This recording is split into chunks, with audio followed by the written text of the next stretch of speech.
नमस्कार दोस्तों, आपके अपने YouTube चैनल उत्कर्ष शैलेंद्र रावत सर की ऑनलाइन क्लास में एक बार पुनः आप सभी का स्वागत है। दोस्तों, इस समय शाम के 7 बज चुके हैं और राजस्थान जीके की बहुत ही शानदार मैं प्रश्नोत्तरी लेकर आ गया हूं। और आज का जो टाइटल आपके सामने बिल्कुल आपको नजर आ रहा होगा, राजस्थान जीके की प्रश्नोत्तरी 12 है और इसके अंदर हम लेकर आ गए बहुत ही शानदार और टॉप क्वेश्चन। पिछले जिला दर्शन की वीडियो की हम बात करते हैं तो उसमें हमने अजमेर संभाग पूरा पढ़ा है और जयपुर संभाग में जयपुर जिला हमने अपडेट किया है, जिसमें जयपुर जिले का पहला क्लास वीडियो मैंने आपको बिल्कुल कल पढ़ा दिया था।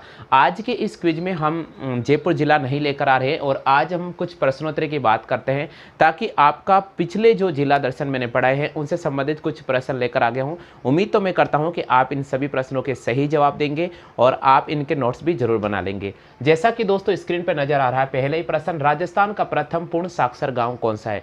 ऑप्शन दे रखा है ब्यावर, दूसरा ऑप्शन आपको दे रखा है किशनगढ़, तीसरा ऑप्शन दे रखा है मसूदा और चौथा ऑप्शन दे रखा है मदारपुरा। तो चार ऑप्शन आपको स्क्रीन पे नजर आ रहे हैं, बहुत ही इंपॉर्टेंट हैं। आप सबसे पहले आप इस प्रश्न को पढ़ लीजिएगा। उसके बाद अगर आपको इस क्वेश्चन का सही जवाब आता है तो बिल्कुल आप कमेंट कर सकते हैं। साइड में अपना एक रिजल्ट बोर्ड बिल्कुल तैयार कर लेना। उसमें क्या होगा, जितने क्वेश्चंस का आपने सही जवाब दिया वो लिखकर आप मुझे बताइए और लास्ट में कमेंट करके बताइए कि आज आपने इस क्विज प्रश्नोत्तरी में कितने प्रश्न राइट किए हैं। तो प्रश्न दे रखा है पहला, राजस्थान का पूर्ण साक्षर गांव कौन सा है? चार ऑप्शन आपको स्क्रीन पे नजर आ रहा है, ब्यावर, बी ऑप्शन दे रखा है किशनगढ़, सी ऑप्शन दे रखा है मसूदा और डी ऑप्शन दे रखा है मदारपुरा। तो साथियों, हमें इस प्रश्न का जो सही जवाब करना पड़ेगा वो सी ऑप्शन को राइट करना पड़ेगा। बिल्कुल, राजस्थान का प्रथम पूर्ण साक्षर गांव कौन सा है? तो हमें यहाँ पर मसूदा को राइट करना होगा। जब मैं आपको जिला दर्शन पढ़ा रहा था तब बार बार इसी गांव को लेकर चर्चा कर रहा था, तो बहुत इंपॉर्टेंट क्वेश्चन है, राजस्थान का प्रथम पूर्ण साक्षर गांव कौन सा है? तो यहाँ पर आपको राइट करना पड़ेगा मसूदा। वो क्लियर हो गया। चलिए बात करते हैं प्रश्न संख्या 2 की।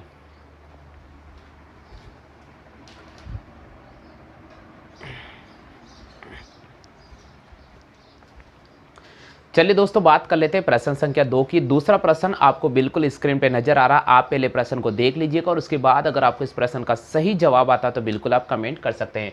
प्रश्न संख्या 2 दे रखा है, केंद्रीय बकरी विकास एवं चारा उत्पादन केंद्र कहां पर है? ऑप्शन दे रखा सरवाड़, बी ऑप्शन दे रखा रामसर, सी ऑप्शन दे रखा केकड़ी, डी ऑप्शन दे रखा किशनगढ़। काफी इंपॉर्टेंट क्वेश्चन है, सिर्फ आप एक बार ध्यान से सुन लीजिएगा और उसके बाद अगर आपको इस प्रश्न का सही जवाब आता है तो कमेंट कर सकते हैं।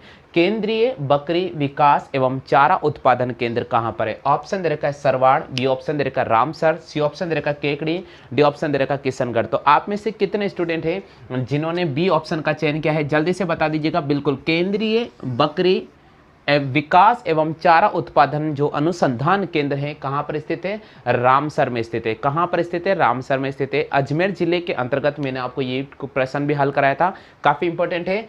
केंद्रीय बकरी विकास एवं चारा उत्पादन केंद्र कहां पर स्थित है? रामसर में स्थित है। क्लियर हो गया? आगे समझ में। चलिए बात कर लेते हैं प्रश्न संख्या 3 की। तो जल्दी से आप कॉपी कर लीजिएगा। बात अपन करते हैं प्रश्न संख्या 3 की।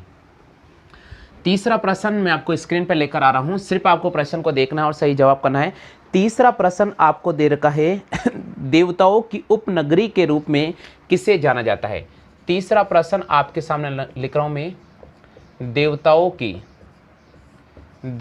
की उपनगरी के नाम से किसे जाना जाता है?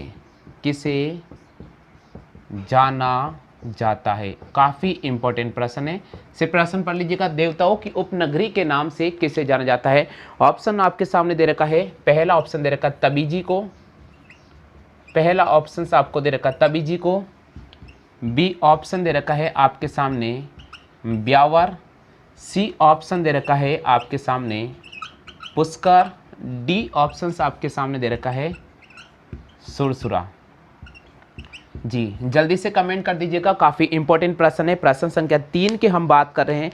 तीसरा प्रश्न आपको बिल्कुल स्क्रीन पे नजर आ रहा है। अगर आपको इस प्रश्न का सही जवाब आता है तो कमेंट कर दीजिएगा। देवताओं की उपनगरी के नाम से किसे जाना जाता है? ऑप्शन दे रखा तबीजी, बी ऑप्शन दे रखा ब्यावर, सी ऑप्शन दे रखा पुष्कर और डी ऑप्शन दे रखा सुरसुरा। तो आप इस प्रश्न का सही जवाब कर दीजिएगा। बहुत इंपॉर्टेंट क्वेश्चन है, देवताओं की उपनगरी के नाम से किसे जाना जाता है? तो आप में से कितने स्टूडेंट हैं जिसने इस प्रश्न का सी ऑप्शन चयन किया है? है? बिल्कुल, देवताओं की उपनगरी के नाम से अजमेर के पुष्कर को जाना जाता है। किसको जाना जाता है? पुष्कर को जाना जाता है। बहुत इंपॉर्टेंट प्रश्न है, ध्यान रखिएगा। देवताओं की उपनगरी के नाम से किसे जाना जाता है? तो पुष्कर को जाना जाता है। किसको जाना जाता है? पुष्कर को। आप में से कितने स्टूडेंट हैं जिसने इस प्रश्न का सी ऑप्शन चयन किया है? जल्दी से कमेंट कर दीजिएगा। रिजल्ट बोर्ड आप अपना खुद का तैयार कर ले, और जैसे ही आपके सामने प्रश्नोत्तरी क्विज कंप्लीट हो जाएगी, आप जल्दी से कमेंट करके बताना कि आज आपको कितने नंबर प्राप्त हुए। क्लियर हो गया? चलिए बात अपन करते हैं प्रश्न संख्या 3, सॉरी प्रश्न संख्या 4 की बात कर रहे हैं, काफ़ी इंपॉर्टेंट है। प्रश्न संख्या 4 में आपके सामने स्क्रीन पे लिख रहा हूँ, जल्दी से बताना आंसर क्या होगा। प्रश्न संख्या 4 है, अजमेर जिले का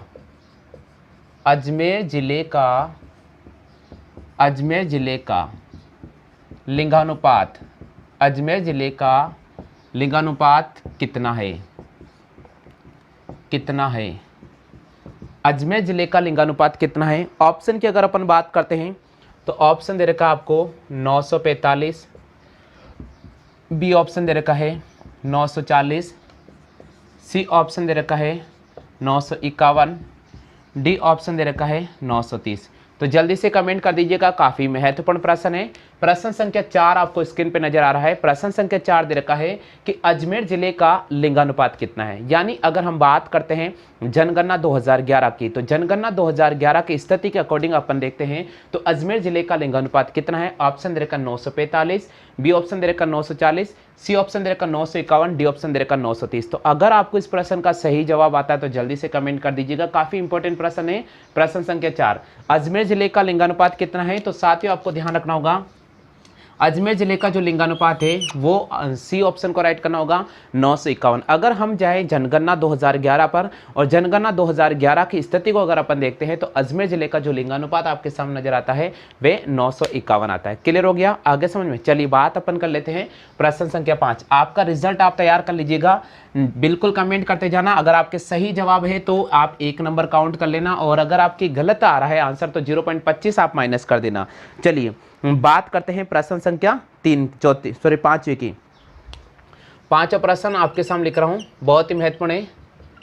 अजमेर जिला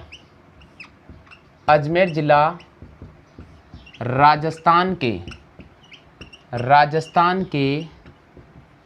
कितने जिले को स्पर्श करता है? कितने जिले को स्पर्श करता है? काफ़ी महत्वपूर्ण क्वेश्चन है, आप जल्दी से कमेंट करके बताना। अजमेर जिला राजस्थान के कितने जिले को स्पर्श करता है? ऑप्शन दे रखा है 3, 5, 6 और 7।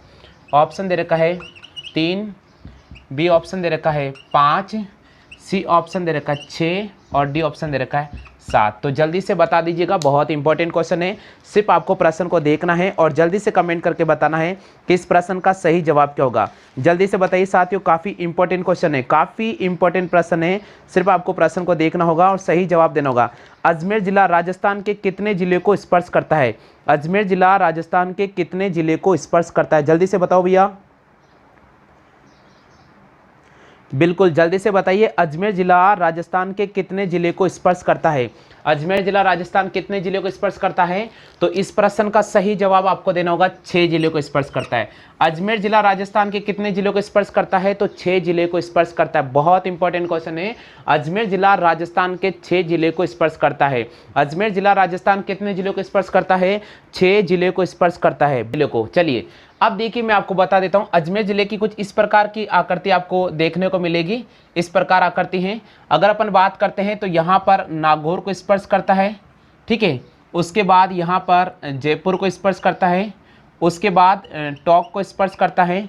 फिर अगर अपन बात करते हैं तो भीलवाड़ा को स्पर्श करता है, बहुत इंपॉर्टेंट है। फिर अगर अपन बात करते हैं तो बीच में राज संबंध को स्पर्श करता है, और फिर अगर अपन बात करते हैं तो पाली जिले को स्पर्श करता है। 1, 2, 3, 4, 5, 6 ये आगे हैं अजमेर के। यानी अगर अपन बात करते हैं अजमेर जिले की सीमा कितने जिलों को स्पर्श करती है तो हमें 6 जिलों को राइट करना होगा। नागौर, जयपुर, टोंक, भीलवाड़ा, राजसमंद और पाली। बिल्कुल इन जिलों की जो सीमा है वो अजमेर को स्पर्श करती है। क्लियर हो गया? आगे सभी को समझ में? जल्दी से कॉपी कर लीजिएगा। अगले प्रश्न की बात करते हैं। हाँ जी, अगले प्रश्न की बात करते हैं। प्रश्न संख्या 6। प्रश्न संख्या 6 में आपके सामने लेकर आ गया हूँ। काफ़ी इंपॉर्टेंट प्रश्नोत्तरी हैं, आपको इन प्रश्नों को देखना होगा और सही जवाब कमेंट करना होगा। चलिए बात अपन करते हैं प्रश्न संख्या 6 की, काफ़ी इंपॉर्टेंट है। प्रश्न संख्या 6 है, जयपुर संभाग में कितने जिले को शामिल किया गया है? जयपुर संभाग में कितने जिले को शामिल किया गया है? कितने जिले को शामिल किया गया है? बिल्कुल, जयपुर संभाग में कितने जिले को शामिल किया गया है? ऑप्शन आपको दे रखा है 4, बी ऑप्शन आपको दे रखा 5, सी ऑप्शन आपको दे रखा 6 और डी ऑप्शन आपको दे रखा 8। बिल्कुल, काफ़ी इंपॉर्टेंट प्रश्न है, जल्दी से कमेंट करके बताइए कि जयपुर संभाग में कितने जिले को शामिल किया गया है। जयपुर संभाग में कितने जिलों को शामिल किया गया? ऑप्शन है 4, बी ऑप्शन है 5, सी ऑप्शन है 6 और डी ऑप्शन है 8। तो साथियों इस प्रश्न का हमें सही जवाब करना होगा बी ऑप्शन। आप में से कितने स्टूडेंट हैं जिसने इस प्रश्न का बी ऑप्शन राइट किया है? जयपुर संभाग में कितने जिलों को शामिल किया है? तो आपको 5 जिलों को राइट करना होगा। चलिए अगर अपन बात करते हैं जयपुर संभाग की, तो जयपुर संभाग में 5 जिले कौन कौन से आते हैं उसकी अपन बात करते हैं। तो उसमें आ जाता है भैया जयपुर, सबसे पहला मैंने लिखा जयपुर, उसके बाद यहाँ लिखा मैंने अलवर, उसके बाद अगर अपन बात करते हैं तो दौसा, उसके बाद आता है सीकर और उसके बाद आता है झुंझुनू। ये जयपुर जिले में शामिल ये जयपुर संभाग में शामिल जिले हैं। जयपुर, अलवर, दौसा, सीकर और झुंझुनू, ये 5 जिले हैं जो जयपुर संभाग के अंतर्गत शामिल किए गए हैं। तो काफ़ी इंपॉर्टेंट प्रश्न था प्रश्न संख्या 6 कि जयपुर संभाग में कितने जिलों को शामिल किया गया है। जयपुर संभाग की अगर अपन बात करते हैं तो जयपुर संभाग में 5 जिलों को शामिल किया गया था। कितने जिलों को शामिल किया गया था? 5 जिलों को शामिल किया गया था। क्लियर हो गया? आगे समझ में? चलिए बात अपन करते हैं प्रश्न संख्या 6 की। काफ़ी महत्वपूर्ण प्रश्नोत्तरी हैं, इन प्रश्नों को देखते जाइएगा और आप सही जवाब चयन कीजिएगा जी। चलिए अपन बात करते हैं यहाँ पर बीकानेर संभाग की। चलिए अगला प्रश्न की अगर अपन बात करते हैं, 7वां प्रश्न है कि बीकानेर संभाग में कितने जिले को शामिल किया गया है? कितने जिले को शामिल किया गया है? बीकानेर संभाग में कितने जिले को शामिल किया गया है? वाह, बहुत ही इंपॉर्टेंट प्रश्न है, जल्दी से बता दीजिएगा। बीकानेर संभाग में कितने जिले को शामिल किया गया? ऑप्शंस आपको दे रखा है 3, बी ऑप्शंस आपको दे रखा है 4, सी ऑप्शंस आपको दे रखा 5 और डी ऑप्शंस आपको दे रखा 6। जल्दी से बता दीजिएगा, बहुत इंपॉर्टेंट प्रश्न है। प्रश्न संख्या 7 आपको स्क्रीन पर नजर आ रहा है। प्रश्न ये पूछा जा रहा है, बीकानेर संभाग में कितने जिलों को शामिल किया गया है? बीकानेर संभाग में कितने जिले को शामिल किया गया है? जल्दी से बता दीजिएगा, बीकानेर संभाग में कितने जिलों को शामिल किया गया है? तो अगर अपन बात करते हैं बीकानेर संभाग की, तो बीकानेर संभाग में 4 जिलों को शामिल किया गया है। कितने जिलों को? 4 जिले को। अच्छा, कौन कौन से वे 4 जिले? तो 4 जिलों में एक आ जाता है स्वयं बीकानेर, दूसरा आ जाता है इसमें गंगानगर, तीसरा आ जाता है इसमें हनुमानगढ़ और चौथा आ जाता है इसमें चूरू। तो बीकानेर जिले में, बीकानेर संभाग में कितने जिलों को शामिल किया गया है? बीकानेर संभाग की अगर अपन बात करते हैं तो बीकानेर संभाग में 4 जिलों को शामिल किया गया है। उसमें आता है बीकानेर, गंगानगर, हनुमानगढ़ और चूरू। ये 4 जिले बीकानेर संभाग के अंतर्गत आता है। हाँ जी, क्लियर हो गया? आगे सभी को समझ में? चलिए बात अपन करते हैं प्रश्न संख्या 8 की। काफ़ी महत्वपूर्ण प्रश्न मैं आपको कल हल करवा रहा हूँ। प्रश्नोत्तरी 12 मैं आपके सामने लेकर आ गया हूँ, बहुत इंपॉर्टेंट प्रश्नोत्तरी है। चलिए अगला प्रश्न दे रखा, भरतपुर संभाग में कितने जिलों को शामिल किया गया? 8वां प्रश्न आपके सामने लिख रहा हूं मैं। भरतपुर संभाग में कितने जिलों को शामिल किया गया है? भरतपुर संभाग में कितने जिलों को शामिल किया गया है? जल्दी से बता दीजिएगा, भरतपुर संभाग में कितने जिलों को शामिल किया गया है? चलिए ऑप्शंस दे रखा आपको 3, दूसरा ऑप्शन दे रखा है 4, तीसरा ऑप्शन दे रखा है 5 और डी ऑप्शन दे रखा 6। जल्दी से आप प्रश्न का सही जवाब दीजिएगा। भरतपुर संभाग में कितने जिले को शामिल किया गया है? भरतपुर संभाग में कितने जिलों को शामिल किया गया है? तो देखिए साथियों, अगर हम 8वें प्रश्न की बात करते हैं तो 8वें प्रश्न का सही जवाब होगा बी ऑप्शन। क्या होगा? B option. भरतपुर संभाग में कितने जिलों को शामिल किया गया है? भरतपुर संभाग में 4 जिलों को शामिल किया गया। कितने जिलों को? 4। चलिए अगर आपसे पूछ ले वे 4 जिले कौन कौन से हैं, अगर आपसे पूछ ले कि वे 4 जिले कौन कौन से, तो क्या राइट करोगे? क्या राइट करोगे? जल्दी से बता दीजिएगा। भरतपुर, धौलपुर, करौली और सवाई माधोपुर कौन कौन से हैं? इसके अंदर आते हैं भरतपुर जी, धौलपुर, सवाई माधोपुर, सवाई माधोपुर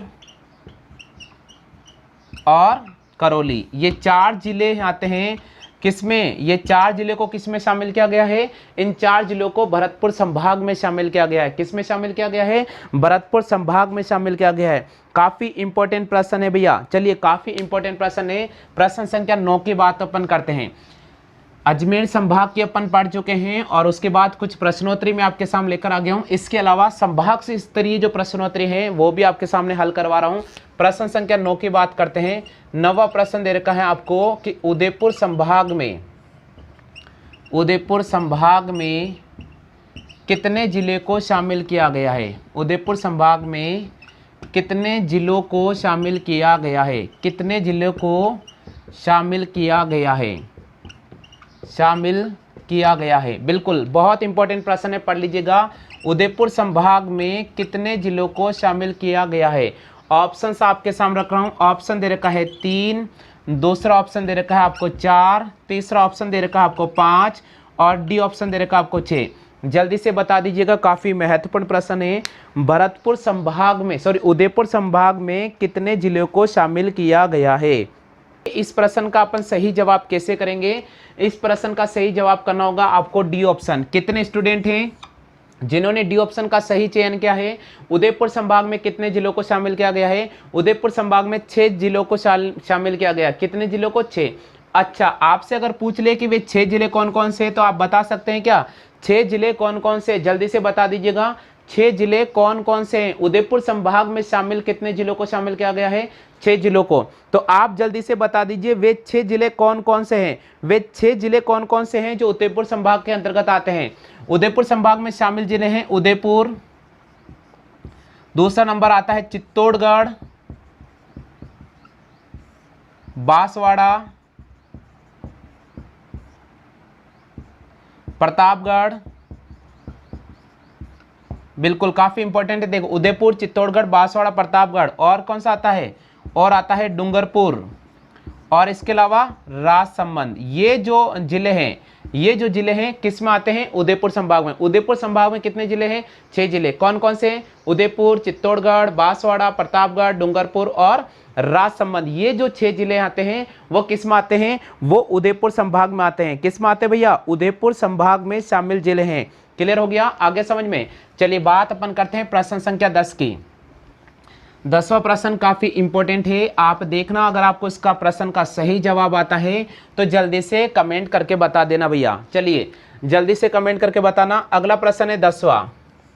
एशिया की सबसे बड़ी तोप, एशिया की सबसे बड़ी तोप, एशिया की सबसे बड़ी तोप कौन से शहर में स्थित है? कौन से शहर में स्थित है? हाँ जी, बहुत इंपॉर्टेंट प्रश्न है, सिर्फ आप प्रश्न को देखिएगा। एशिया की सबसे बड़ी तोप कौन से शहर में स्थित है? ऑप्शंस आपको दे रखा है। पहला ऑप्शन है आपके सामने चित्तौड़गढ़, पहला ऑप्शन आपके सामने चित्तौड़गढ़। दूसरा ऑप्शन की अगर अपन बात करते हैं तो आपको दे रखा है उदयपुर। तीसरे ऑप्शन की अगर अपन बात करते हैं तो आपको दे रखा है जोधपुर और चौथे ऑप्शन की बात करते हैं तो आपको दे रखा है जयपुर।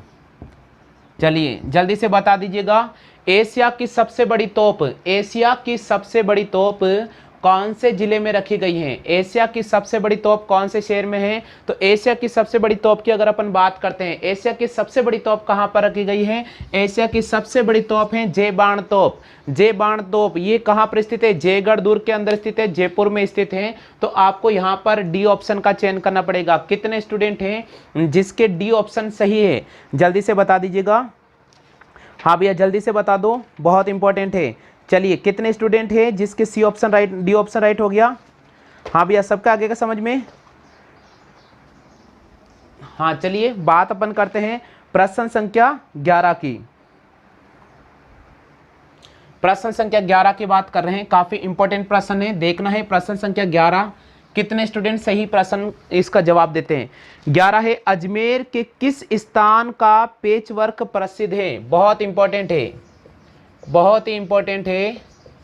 अजमेर का कौन सा स्थान, अजमेर का कौन सा स्थान पेच वर्क के लिए प्रसिद्ध हैं। बिल्कुल काफ़ी इंपॉर्टेंट प्रश्न है। उम्मीद तो मैं करता हूं कि काफ़ी स्टूडेंट इस प्रश्न का सही जवाब देंगे। जिला दर्शन अजमेर मैंने आपको पढ़ाया था और उम्मीद मैं करता हूं कि आप सही जवाब देंगे। अजमेर का कौन सा स्थान पेच वर्क के लिए प्रसिद्ध है। ऑप्शंस आपको दे रखा है पुष्कर, बी ऑप्शंस आपको दे रखा है ब्यावर, सी ऑप्शंस आपको दे रखा है तिलोनिया, सी ऑप्शंस आपको दे रखा है तिलोनिया, डी ऑप्शंस आपको दे रखा है गेगल। तो जल्दी से बता दीजिएगा अजमेर का कौन सा स्थान पेच वर्क के लिए प्रसिद्ध है। अजमेर का कौन सा स्थान पेच वर्क के लिए प्रसिद्ध है, तो जल्दी से कमेंट कर दीजिएगा। चलिए हम बात करते हैं प्रश्न संख्या 11 की। अजमेर का कौन सा स्थान पेच वर्क के लिए प्रसिद्ध है, तो इस प्रश्न का सही जवाब करना होगा सी ऑप्शन। आप में से कितने स्टूडेंट हैं जो सी ऑप्शन का चयन कर चुके हैं। सी ऑप्शन का चयन करने वाले स्टूडेंट अपने नंबर काउंट कर लीजिएगा। जैसे ही टेस्ट कंप्लीट हो जाएगा आप कमेंट करना आपके कितने आंसर आए थे, आपके कितने आंसर आपने सही किए और कितने गलत किए हैं और आपके नंबर कितना है। अजमेर का कौन सा स्थान पेचवर्क के लिए प्रसिद्ध है, तो आपको यहाँ पर सी ऑप्शन को राइट करना होगा तिलोनिया। बिल्कुल आगे सभी को समझ में। चलिए बात अपन करते हैं प्रश्न संख्या 12 की। बहुत इंपॉर्टेंट प्रश्न है, प्रश्न संख्या 12 की अपन बात कर रहे हैं। 12 प्रश्न है, कौन सा स्थान परमाणु की राजधानी रहा था। बिल्कुल 12 प्रश्न है, कौन सा स्थान परमाणु की राजधानी रहा था। कौन सा स्थान परमाणु की राजधानी रहा था। बिल्कुल आपके सामने ऑप्शन दे रखा है। पहला ऑप्शन दे रखा है किशनगढ़, बी ऑप्शन दे रखा है खरवा, सी ऑप्शन दे रखा है अराई, डी ऑप्शन दे रखा है मसूदा। जी काफी इंपॉर्टेंट प्रश्न है, कौन सा स्थान परमाणु की राजधानी रहा था। बिल्कुल प्राचीन काल की बात अपन कर रहे हैं, तो कौन सा स्थान परमाणु की राजधानी रहा था। ऑप्शन दे रखा किशनगढ़, बी ऑप्शन दे रखा खरवा, सी ऑप्शन दे रखा अराई, डी ऑप्शन दे रखा मसूदा। तो आपको जल्दी से बताना होगा इस प्रश्न का सही जवाब क्या होगा। दोस्तों काफी इंपॉर्टेंट प्रश्न है, काफी इंपॉर्टेंट प्रश्न है, देखते ही जवाब आना चाहिए। कौन सा स्थान परमाणु की राजधानी रहा था, तो परमाणु की जो राजधानी रहा था अराई रहा था। कौन सा रहा था, अराई। अजमेर का एक गांव है अराई, वो परमाणु की राजधानी रहा था। प्राचीन काल की मैं बात कर रहा हूं, परमाणु की राजधानी कौन सा रहा था, अराई रहा था। तो यहां पर आपको सी ऑप्शन को राइट करना होगा। क्लियर हो गया। चलिए बात अपन करते हैं नेक्स्ट प्रश्न की। 12वां प्रश्न के बाद अब 13वां प्रश्न मैं आपके सामने लेकर आ रहा हूं। जल्दी से बताना इस प्रश्न का सही जवाब क्या होगा। 13वां प्रश्न है, किस नदी को सिक्कों की रानी कहा जाता है। 13वां प्रश्न है, बहुत इंपॉर्टेंट है। किस नदी को सिक्कों की रानी कहा जाता है। सिक्कों की रानी कहा जाता है। किस नदी को सिक्कों की रानी कहा जाता है, बहुत इंपॉर्टेंट है।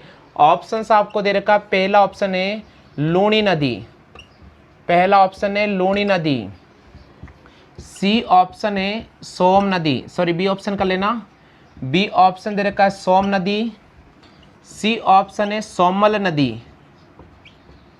नदी और डी ऑप्शन है खारी नदी। जल्दी से कमेंट करके बताइएगा इस प्रश्न का सही जवाब। बिल्कुल आपको नजर आ रहा है प्रश्न संख्या 13, कौन सी नदी को सिक्कों की रानी कहा जाता है। कौन सी नदी को सिक्कों की रानी कहा जाता है। ऑप्शन दे रखा लूणी नदी, बी ऑप्शन दे रखा सोम नदी, सी ऑप्शन दे रखा सोमल नदी, डी ऑप्शन दे रखा खारी नदी। तो आपको यहाँ पर सही करना होगा सी ऑप्शन को। बिल्कुल सी ऑप्शन को राइट करना होगा। किस नदी को सिक्कों की रानी कहा जाता है। सिक्कों की रानी कौन सी नदी को कहा जाता है।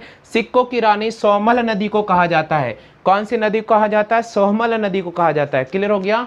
आगे सभी को समझ में? चलिए हम बात करेंगे प्रश्न संख्या 14 की। हाँ, जो स्टूडेंट लेट आए हैं जल्दी से आप जैसे क्लास वीडियो कंप्लीट हो जाए एक बार पूरे क्वेश्चनों का अध्ययन करना और उसके बाद बताना कि आपके कितना आंसर आज आपने सही किए। चलिए अगला प्रश्न है, बहुत इंपॉर्टेंट है, देखते हैं अगला प्रश्न। किस नदी को मरुस्थल की गंगा कहा जाता है? जी 14 प्रश्न है, किस नदी को